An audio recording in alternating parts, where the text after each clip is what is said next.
My name is Matt Person, Regional Manager for Zimmatic. I cover, I guess, from northern Kansas all the way up through Manitoba. Last year when I was here, I hadn't been gifted the southern half of Nebraska and Kansas, but I guess somebody thought I needed more to do. So I've gotten that handed to me in the last year. It's a big area to cover. There's a lot of disparate range of farming practices that happen in that region, so I get to see quite a bit that goes on around the country. It's interesting to get to see regionally how people farm, what's important to them. So some of this stuff I'm going to talk about, I kind of broken my presentation down into a Zimmatic piece and then a FieldNET piece. I think that's the one slide that's exactly the same as when I was here last year. Some of the other stuff will be sort of repeat, but we've gone further with how we've advanced things. It's one of our core values at Lindsay is principled innovation, and we're continuing to push the envelope both with the technology stuff on FieldNET that Quinn will talk about, and then the hardware pivot side as well. So, like I said, this is the slide that's exactly the same, and it's the Zimmatic side, which is what we brand all of our pivots, laterals, corner arms, and then the FieldNET side, which is our telemetry product line. So the first product update, and I touched on this a little bit last year, is we had our official release. It's been in beta for about 1.5 years now. We had our official release here last month. Was the 9500 HS, which is our high-speed machine. With it, you're cutting your rotation time in half, so you're down to about a 5.5-hour circle. What separates us from what else out there competitive-wise is the price point that we can do it. It's a simple solution relative to some of the other high-speed machines that are relying on VFDs or DC power to move it. We use AC power and all the same circuits that are in the machine to begin with. So your cost on a new machine is probably $1,000 or less incremental per tower, and to retrofit it, it's something like $1,500 to $2,000 per tower, which is about 1/3 the price that you're seeing from other competitive solutions in the market. And I think in Nebraska, I give these talks, and the growers say, well, why do I need this? What's the application? And in a pure corn, soybean market, it gets a little hard to make it all pencil out. We're going to learn as we go what the actual applications would be, where it really fits. The things we've seen are prevent seed loss, so in your small seed stuff, your carrots, some of that just keeping it moist and in place during germination, when you can get a fast pass and keep moisture on that seed, keep it in place. Fungicide applications, whether it's a late application of fungicide on corn or potatoes, having the speed to go around can help you potentially avoid spray plane applications, which is a lot. Where we've seen the payback really fast is if you're putting a lot of application on by plane that you can now do because you're able to run your machine fast enough. Canopy cooling, I hear people in the Pacific Northwest talk about this in potatoes. There's a certain time of the year that it's important to get just a little bit of moisture to cool the canopy throughout the day during PET. And then the last one is more related to like alfalfa or hay. Maintain your moisture level when you're right before swathing. And it also, we've seen slight yield bumps coming out of the swathing period when you're able to get some water down right before you swath. Yeah. Yep. Do you need to do every tower? You don't, so that's a good question, Dave. It's actually, you probably do 4 towers on a 7-tower machine, or 3 towers. I'm thinking 4 is standard, so just a slightly over half the machine would be the high-speed center drives, and then your inner towers are obviously able to keep up then. It's a balance depending on how long your machine is where you have that transition point. I guess I compare it to like with sprinklers where you have a closed down point where you go every sprinkler outlet at some point. It's kind of that way. You do the math and figure out, okay, when can that inner tower keep up, and at that point you can go back to the lower RPM center drive. So right, that's, maybe you're not 7,000 on a 7-tower machine, maybe you're more like 4,000 to 5,000. what's the speed of the shaft turning? That's an 86 RPM center drive. And what's the slow speed then? 43 is our typical speed. Okay. And to do that, you're talking 38-inch tires, get you down to that 5.5 hour rotation time. And that's where, when you talk retrofit, it gets to be a little, the price range gets wider or narrower based on what your current configuration is. So if you've got 11224, just standard short tires on it, you've got to upgrade tires to get that full benefit of speed too. Second slide, we talked about this last year too. Poly pipe, we continue to see pockets and areas where irrigation gets developed and the water is more corrosive, whether it's out of a pH range or there's salts in the water, and it'll leak through galvanized steel in places in less than 10 years. And we've offered poly solutions for 15, 20 years now. What we found is there's always been a problem at the flange where that poly over time with changes in temperatures wants to wiggle itself loose, and you've got a poly on poly connection, and you start to get little weeping or leaking at the flanges and at the outlets. We went through a full redesign over the last year. We now start with a poly pipe that has a wider diameter than the galvanized pipe that it's going to go into, and we actually, through a set of rollers, step it down in size, so then it feeds through the galvanized pipe, and when it gets in, it wants to expand back to its normal state. So there's never where before it was kind of like you put a liner inside a pipe, and that would fluctuate with changes in exterior temperature. This now is always fighting, even when it fluctuates from cold to hot, is fighting to get out of the pipe, so you're able to hold. And then we've recessed the flange, this is the other part of it, so you're always able to hold a steel-on-steel connection at the flanges. And so you don't worry about having that poly fighting to get in and out and loosening the connection at the flange. You've got a tight connection. The other thing we've done, and this just talks to the production process for poly pipe, is it is a temperature controlled environment when you produce it. So in April here, we're going to be moving where all of our production was in the last year, all this design work and engineering was done in Texas. We built a brand new building in Lindsay, Nebraska, and all that tooling's coming up, and this building was built specifically with this in mind. It's as I said, it's something we see a continually shift in what we're selling to more poly pipe. And I think at one point 20 years ago, we could say we were all experimenting, all of the manufacturers were experimenting with poly pipe. I feel comfortable saying we have the best design on the market today and one that's gonna last into the future. And I think that recessed flange, the steel-on-steel connection, the way we've put the poly through the pipe is all part of that.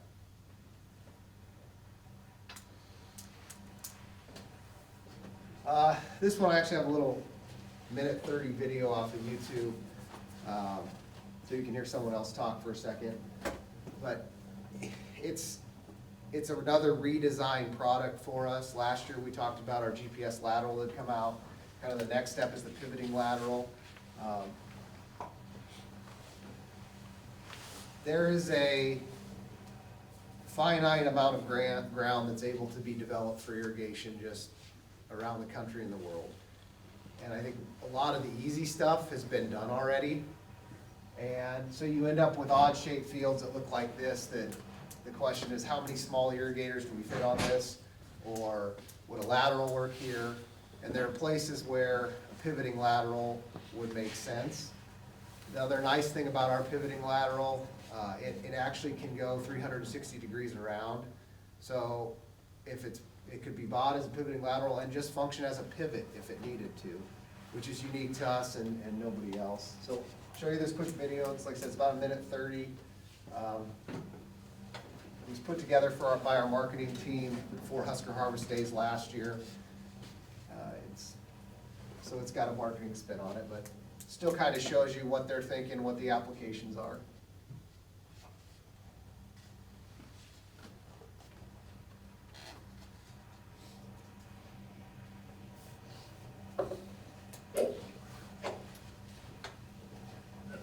You wouldn't eat soup with a fork, or use a bicycle to pull your implements. But are you using the right equipment to irrigate your fields?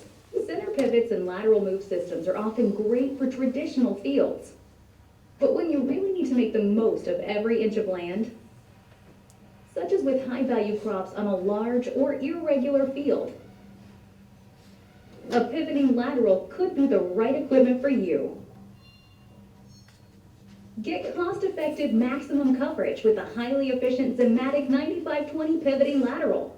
The Zimmatic Pivoting Lateral combines center pivot and lateral movement, allowing growers to maximize irrigated land with just the right equipment for the job. Featuring GPS guidance and Zimmatic's exclusive optical barrier system, the Pivoting Lateral allows easy, customized control and flexible programming. You decide when it should pivot and when it should move laterally down the field, giving you more powerful programming options than ever. When you cover more ground with a pivoting lateral system, you spend less on maintenance, and shorter spans and fewer towers require lower water pressure, helping you save energy. Maximize your irrigated land with reliable adaptability. Every field is different, so get the irrigation system that adjusts to your needs. The Zimmatic 9520 Pivoting Lateral. So I think the key takeaway from that is, for me at least, is it isn't a fit for everybody, but I think there are times when you go and you look and say, can this pencil out, that it'll be a lot more cost effective for something like this to fit into a field versus trying to develop a bunch of other little pivots or something else. So there are some benefits, and a lot of it truly is an international market thing too. You've got a lot more of these fields in Europe that a product like this is going to fit into, but still something to keep in mind. I think that's, I guess the last one is, and this hasn't fully been released yet, or it's just started being shipped. I didn't have a picture of it, and I couldn't find one online, but we've done some updates to our corner controls. So forever, we have a corner that we consider to have the best water pattern on the market. It's a constant move corner with a really uniform application rate, which compared to some of the competitors avoids some of the problems with over and under watering. The trade-off for that was there were a lot of controls historically on our corner arm. And we've simplified it. We really went back and took a look at what needs to be out there. We've simplified the controls that are out there. And we've also continued to bulk up our sequencer box, because that continues, whether it's any brand of sequencers where some of this stuff fails when you try to have a uniform application. So we bulked that up. It should be a product now that will be more reliable from a sequencer perspective, continue to have a great application rate, and it's also going to be easier for the dealers to install and to work on, which I think in the end saves everybody time and money. That's one of the things you heard in the past was we have, on the install, it's a much more labor-intensive process, and you've got to run a validation circle. We've cut some of that stuff out now with the updates that we've done. So trying to, as we get better technology, hopefully simplify things as well. Can you retrofit that, or is that? It will be retrofittable. Yep. I haven't seen the kit yet. I was trading emails with our product manager this week, and he gave me a part number, but I couldn't find it in our system, so I don't know if they've activated it yet or what, but it will be. So, I just came back from doing a week of training on this because I do most of our corner repairs. So if you've been around one of our corners, you're used to having the twist safety box, a line reactor panel, your main panel, then your IMC, your motion control panel, your booster control or booster pump panel, your I'm missing, oh, your junction box for the motors, you know, you got all these boxes with all the wires. Well, and the sequencer panel, so I almost forgot that one. Now, Ran out of fingers. yeah, ran out of fingers. All right, so now what it is, it's gonna be a box, it's gonna be basically the same as the corner box or the panel that's there. Everything is gonna be in there except for the sequencer panel. Sequencer panel is still separate because that's water, all related. So it's gonna be one box and then the sequencer box. Sound simple? Yeah, you should try working on one. But, there's gonna be a lot less complications on, you know, where is the problem coming from, because it's more of a, all the components are centrally located instead of looking in different places. And a much more user-friendly screen, I think, menus and all that is, I think it's gonna be easier for you to work on, diagnose problems. So then I'm gonna transition now, this is still, next one is sort of Zimmatic, sort of FieldNET. I don't know exactly where it falls, but this is probably the most exciting thing this year. We have new control panels that were released right towards the first of the year. So the Basic, the Vision, and the Boss, which have been with us since the early 2000s, have gone away, and they've been replaced with a 500C, a 700C, and a 712C. If our president of irrigation is formerly from Case, which is why you get names like 500C and 700C and 712C. We all had a vote, that's all had veto power. So. The 500C replaces the Basic, the 700C and the 712C backplate are exactly the same. The only difference is the interface. So if you see the interface on the 5 and the 7, and you own a pivot control, I don't know if there's one sitting over there, you'll notice that they look very similar. Our desire is to get to a platform that's universal and easy for anyone to just pick up. So you can send a hired hand or your hired men go, and they know right away how to operate this thing, or your cousin, grandpa, whoever goes out there and doesn't have confusion because it looks similar to everything within the product line. And the 712C is built to feel from a touch, look, use perspective, just like FieldNET does on your phone or on your tablet.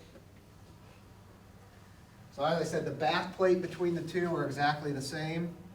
The only difference is whether you have the touch screen or you have the more pivot control-like interface, and that is retrofittable too. That just snaps out, snaps in, so it's unique, whereas sometimes you'll see the actual logic is built into the touch screen by some manufacturers. This is just the touch screen. It doesn't have any logic built in it. All of the logic, all of the programming is on the backboard of the panel. So if, for whatever instance, the touch screen fails, FieldNET would work perfectly fine still on your phone, and you'd just be replacing a touch screen and not the whole board. That makes sense. So on these new panels, if you wanna have FieldNET, you don't even get that box no more. It's all right in there Correct. Yep. already. And so that's the, so just feature set. The new panels are all FieldNET ready.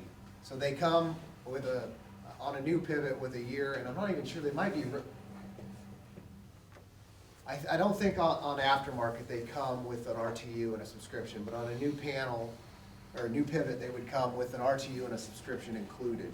And that includes at the basic level, at the 500C level. The difference, the main difference between the 500C and the 700C is position. So at a 500C level, you're not gonna have position. You're still gonna have remote start capability, pump control. You've got some built-in chemication stuff. It's really great value at that price point for the people who don't care where it's at in the field, aren't gonna run sectional plans, just gonna turn it on and run it around. But all three of them are gonna come FieldNET ready. I can explain the simple, easy to use common interface. We're trying to get to a point where everything looks has that commonality of usage where you aren't, now you've taken 15 different panels that have existed and try to get to one spot where everybody can use everything, which includes, if you go to retrofit competitive products with pivot control, it also looks like the new panels. Industry's largest touchscreen, so the 712, the 12 stands for 12-inch touchscreen. It's the largest in the industry, which, truth be told, if I was gonna buy a panel, I'd buy a 700C. We do everything on our phone. But there's still a large subset of the user base that likes to have that in-field touch control. And to have the biggest control gives you, better visibility and more stuff on the screen.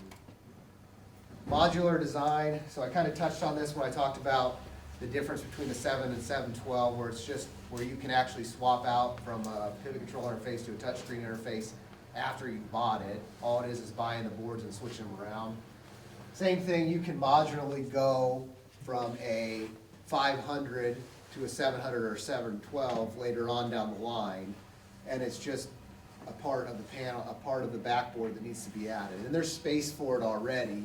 So if you said, I don't think I need position, and it turns out a couple years down the line you really do for some reason, you can go back and retrofit that in.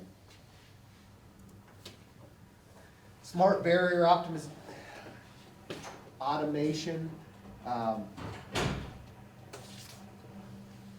It's hard to explain this one without having a slide on it, but we've changed the way we've done barriers, so it's a lot more intuitive. And I don't know if Russ, if you've played around with it at all, but you're setting more of a program, so it's easier to say, I want this to run to the barrier, and then I want it to come back, 4 degrees and stop. And you can program all that in, and it becomes a lot simpler plan within FieldNET to be able to run and to add than it has historically. Same thing, all of the smart plans, the way we've designed them, I think are more intuitive now, easier to set and understand where and how things are gonna work. OTAP serviceability. This has been something that I think ever since the first generation of second generation of pivot control, so probably 2013, all of our products have had this. But the OTAP stands for over-the-air programming. So back in the glory days, I guess, you'd have to take a flash drive out and stick it in a machine or a Canda to actually do any updating of the firmware.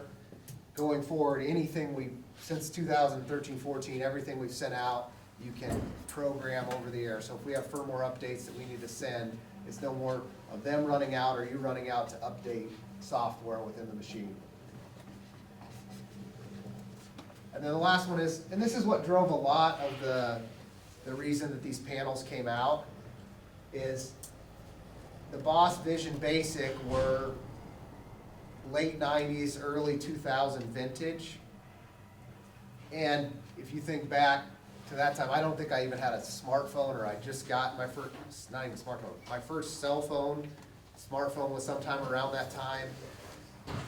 Technology has changed a huge amount in those 15 to 20 years. And what we're trying to do with in-field sensing, and you hear talk of automated pivots. The Vision Boss just didn't have the space in the box or the ability to fit all of the things people are asking to do, all the different sensors and monitoring. And so with the new panels, you've got space to add more input and output options.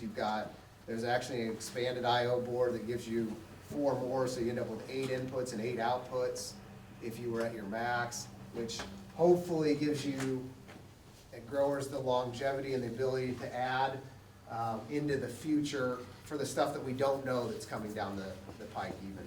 That there will certainly be developments in farming over the next 20 years that we hope we've built in that space to be able to capture that into the machines, into the panels. So that's on the new panels. Like I said, excited, the first ones went out in January, so we've had good feedback so far. At the same time, when I talk about the OTAP stuff, I have a really high degree of confidence in the back plate of the panel and the hardware. I think we all struggle with times with firmware. It's the F word that's not 4 letters that we occasionally hear, and our dealers have to hear, oh, we need a firmware update. So the nice thing about the OTAP is that stuff, we don't have to worry about going out to the field anymore. We're gonna be able to fix any of it remotely. And I was joking with my regional manager who covers southern Kansas and Texas. I was talking to Ferris and I said, Ferris, I just wanted to thank you from me and all my growers that you guys have volunteered to troubleshoot the first group of panels. Since they get rolling, and I mean, they're already corn planting in southern Texas right now, so like, I'm glad you guys get through the first months of it. We should have all the bugs worked out by the time we start rolling. So, outside of new panels, Pivot Watch, we did touch on this briefly last year. They have it over there is a Pivot Watch in the box. We put it in a nice, packaged it nicely to sell off the counter. You know, I actually talked to a grower up in Alliance, Nebraska, who got his dad one for Christmas. So I thought that was an interesting Christmas gift. Here's a picture of it. The thing about Pivot Watch, it's, and I laughed about this. This was, you can tell a marketing department did this. I'm not sure what pivot that is that doesn't have any trussing. Floating pipe. No wheel tracks, guys. So it's just a band clamp attached to a pipe, and it's a solar panel and a battery. It's got no control, so it's universal. It can go on any machine. So Quinn and I have helped out a dealer last week, put it on a bunch of T&Ls. So, you know, we haven't had a solution for T&L, because you don't have power out at the end, but with something like this, they can still monitor it, get position, know when it stops.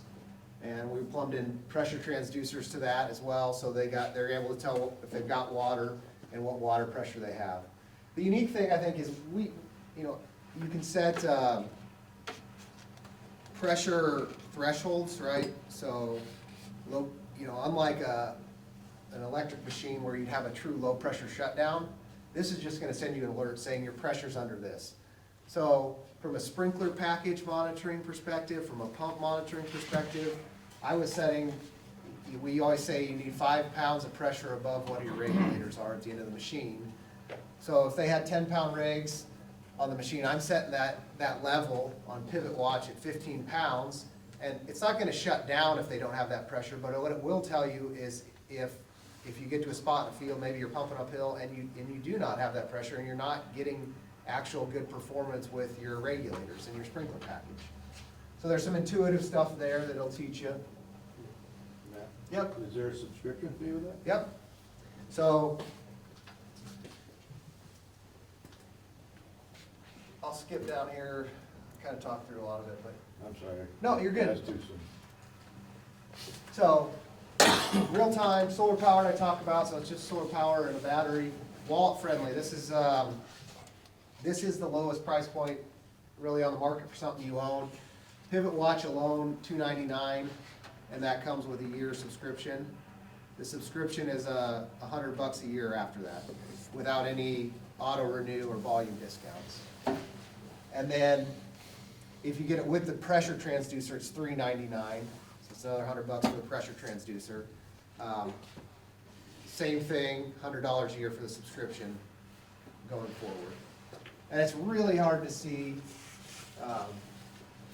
but the interface is similar to the rest of the things you have on FieldNET, except you're not gonna have start, stop commands, you're not gonna have voltage, anything like that. It's just gonna be water pressure, direction, and they're a little different, Norm.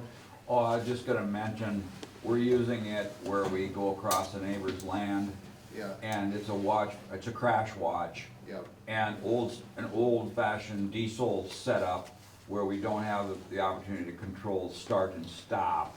it's wonderful to know that it's running without having to constantly drive out there now that you're spoiled with FieldNET. Yeah. It's very, very good, but we would avoided a crash avoidance, definitely a crash avoidance opportunity there.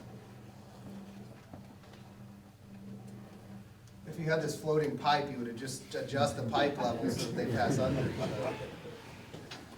And then simple installation, Quinn's heard me say it, it's so easy a regional manager could do it, and we have. It's, some dealers will, if you want the dealers to do it, they'll charge you probably an hour's labor or something to go do it. Otherwise, you can do it yourself. On the app, in the upper corner, you'll see anybody that has the newer app, if you hit the 3 buttons, there's actually an ad. I think it's add equipment now. Before it used to just be add pivot watch before the new panels came out, but add equipment, and then you can select the watch, and it just walks you through a process to add it. Like I said, it's really intuitive. It maybe takes an hour between the setup online and driving out there and attaching it. Maybe a little longer depending on how, if you're gonna put a transducer on, depending how rusted your outlets are. You're getting some pipe wrench battles there, trying to get sprinklers out of the outlets, but, Looking in 76. yeah. I'll have to bring a hammer with, I think, or a torch. Where would that be located? Right So- on top of the pipe? Yep. In between any tower? Typically, we say put it as close to the last tower as you can. So it would work anywhere. Quinn put it on a T&L corner machine last week, and it was a 5 tower with a corner, and I think he put it on the 4th tower because the 5th has all the corner stuff on it, and you don't want it out on the corner arm. Because really, the benefit you get by moving it out is GPS accuracy. So you've got your center point coordinates that you've entered, and the further out you are, the more accurate it can tell you in the field. Now, we know Zimmatic's always run perfectly straight, so you should be good no matter what. Most times. That's a standalone piece of equipment though? Yep, right. You don't need anything else? Yep, Alright. this is all you need to put on there. But then if you want the pressure, then you have to buy that little, Right, There's a. yep, there's another little kit that comes with for the pressure transducer.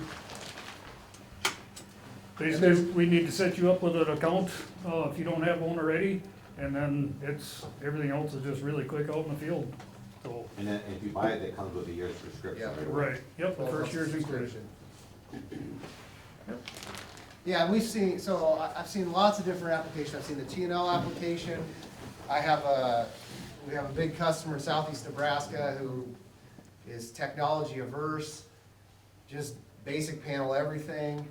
And he likes this because it doesn't tie into anything in his system, so he doesn't think he can mess anything up. A little paranoid, but I've seen people who want to go to pivot control and full control on everything, but it's not in the budget, so they've kind of gone to this step, and then they're just gonna trade them slowly over time, add 3 or 4 pivot controls every year. We've talked about, we've never published this, but I want to get to a point where we have some kind of trade-in program for this, where it encourages guys to go put it on now, and if they want to as they step up to full control, there's some value in it still. I think the dealers will work with it, but I think we want to formally do that too. I mean, Quinn and I, as long as we're around, we'll find a way to make it work. I mean, I never want someone to buy something from us and then feel like, especially if it's their first foray into technology.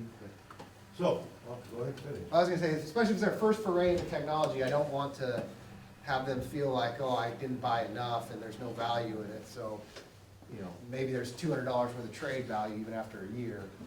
Or we give you $200 off the pivot control to step up to the next thing. Some credit for what you've already spent your money on. Yep. This is probably a dumb question, but will it call you when it shuts down?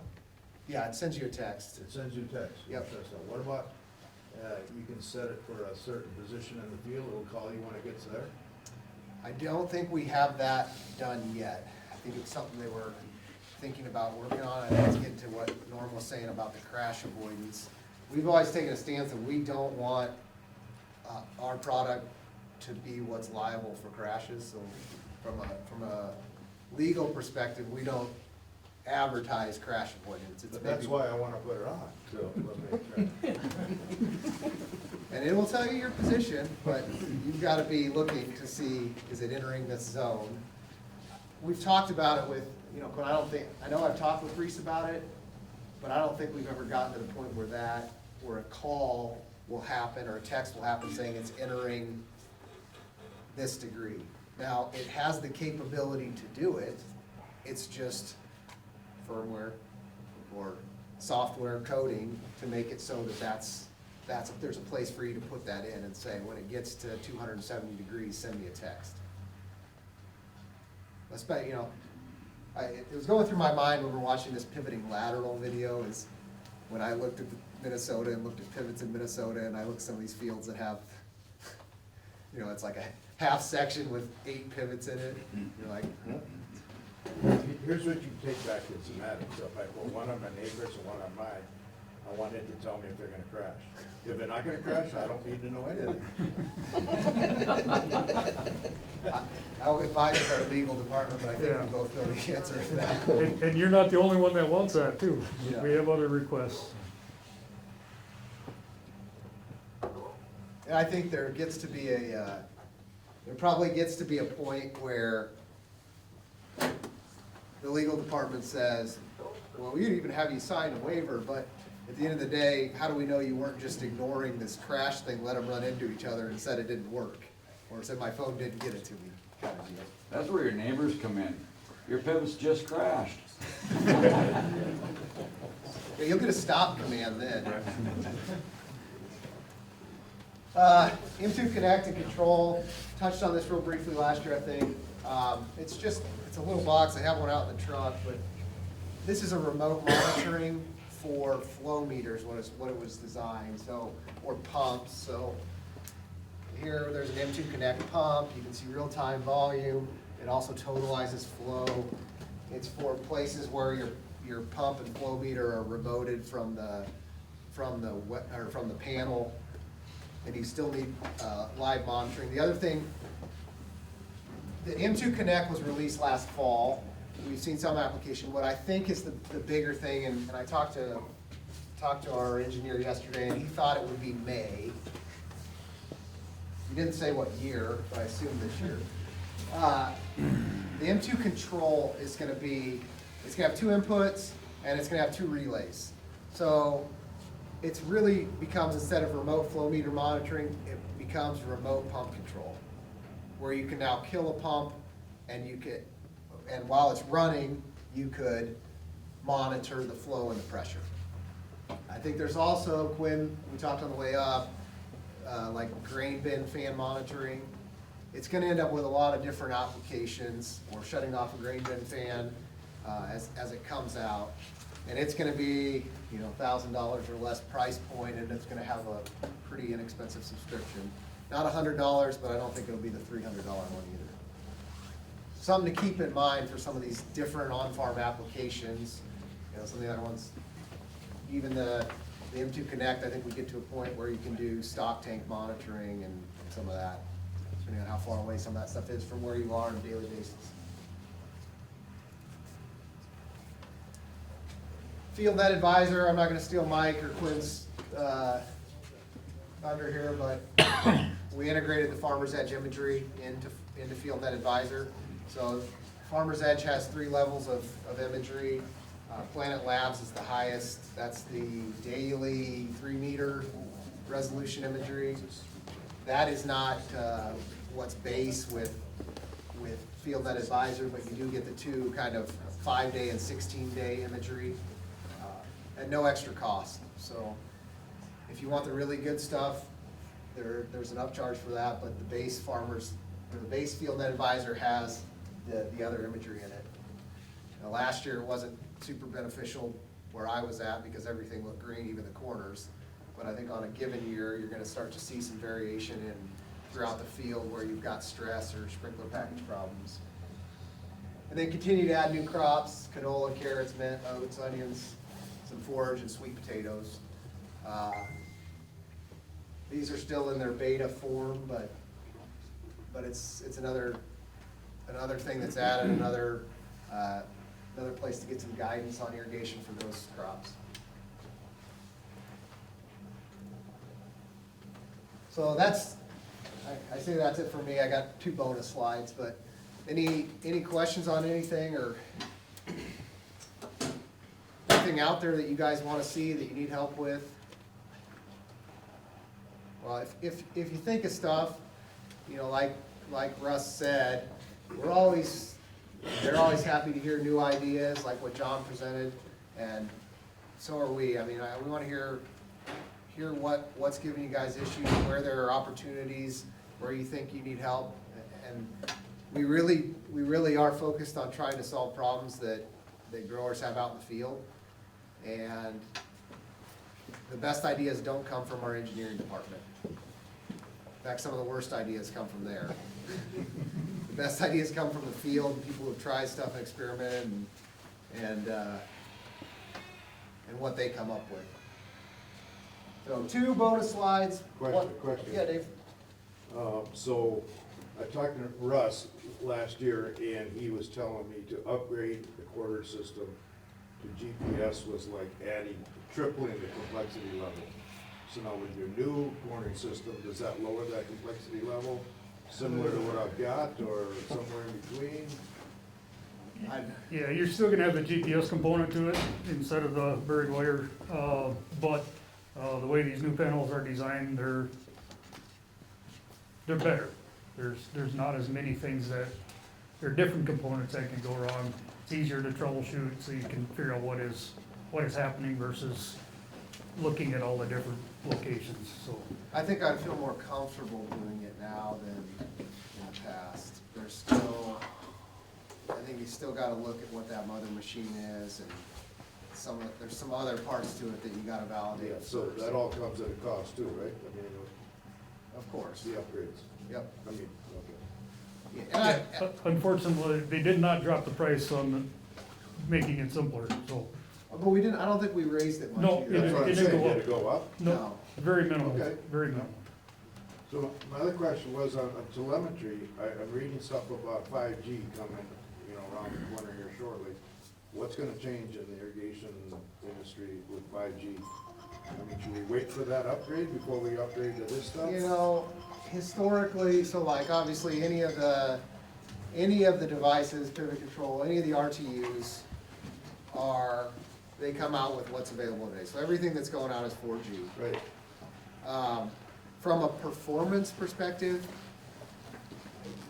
the difference between 4G and 5G and taking a command, like a quarter of a second or a half second, I don't know what it'll be, but it's not like you hit stop and it does it versus doesn't do it. Where you get into issues is when the cell phone companies start to phase out different technology. So they'll take 2G off of their towers, for example. And then you've got an upgrade of that RTU. In the past, everything was an SRTU, which I think Quinn will have a picture of in his slide, but it was a box that had about a $1,000 price tag on it. Today, yeah, Russ has it. Today, in almost all cases, the RTU is a little chip called an E-modem. And so that price is maybe a third of the cost of the SRTU. And historically, I won't say we're gonna do it always in the future, but what we have always done in the past is anytime the cell phone companies are pushing this on us, we've basically said, you gotta buy the new equipment and we'll offset it with some amount of subscription. So like, you buy the new equipment, we'll give you a couple years of subscription free, or we'll try to give you equivalent value of subscription free, so that, listen, we're all at the mercy of the cell phone companies, but it doesn't make it any easier, and it doesn't make it any more fun for you guys to write the check to have to update that stuff. And so, we won't, like I said, what we've tried to do is make that component less expensive, so that when it does happen, it costs less, and I think we'll still stand behind what we've been doing. The other thing, and Quinn has that map run of your radio network in the area. If you're on a radio network, you really don't have that issue. The only place you've got to sell RTU is at that radio, or at that bridge, if you're on a cellular bridge. And if you're on an internet bridge, you're not even using cellular to communicate anyway. And I think long-term, You know, then we pay to switch out that one RTU, and performance there you may see even greater improvement because you're sending a bunch of signals. You may have 40 pivots on a radio network. You're sending that through one RTU today that's 4G, and if it gets to 5G, maybe that speed increases. But once again, I think you're dealing in nanoseconds and milliseconds and not minutes for the stuff that's, Yeah, you're talking time only. Yeah. Response time, what about capabilities? Does that increase? Who knows? right? yeah, I think, you know, how do I wanna say this? When we talk about outputs and inputs within panels, we're continuously exploring what else can a pivot do? And I think some of that ties into what you're saying with the ability to communicate, but there's nothing that I feel comfortable saying, at least at this point, this is where we're going and this is what it'll do. But I do think that we're always trying to push that envelope. How else can we drive value out of a very expensive piece of equipment? How do we make the dollars per acre always make sense? You know, I looked at a quote for a guy that wants to irrigate 12 acres and it's $30-some thousand, and it's like, I don't know. Let's have a tax vote. This doesn't really affect you guys, other than if you get a quote on a new pivot, this is what you'll see. So this is one of my bonus ones. We've updated our entire quoting platform, gone from a fixed place to a cloud-based platform now, which I think it's improved the presentation when quotes will be presented for new machines. The other thing that I like to point out on this is, you know, there's a bunch of calculations in here that I know Russ and Mike work with. It's applicable to new development, but it's also, I think, always a good sanity check when you're replacing something that's out there, to understand if I need net ET applied to 0.3 per day and 0.3 inches per day in peak ET, what my flow rate actually is required to be. And then it also gives you some stuff around voltage drop, just so you understand if I've got this much power coming in, what I really need to do. Because we do see competitors that will cut corners, and maybe there are systems that need 10 gauge wire versus 12 gauge, which can make a difference in pricing up front, but cost you long term to just say, we are taking some of this stuff into consideration on the front end to think about how these design parameters are gonna affect the performance of the machine, not just when it first gets in the field, but 30 years from now. And then the other ones, same thing from last year. Zimmatic App, it's free, it's Google Play, the iPhone App Store, or Apple Store. And it's got a lot of different, some of these calculations that go into that Smart Suite are things you can play with. And like I said, I try to use it a couple times a month. Someone will have a question on some sizing of pipe, wire, you know, rotation time, application rate, and I just pull this up, and it's really pretty cool and pretty easy to use. So I think that's all for me. I've taken more than my allotted time like normal. I have a question, Matt. Yes. Let's just say you have an old panel on an older irrigator, and you wanna put FieldNET in. How much would it, you know, when you got old starters and everything are in that old panel yet, you know?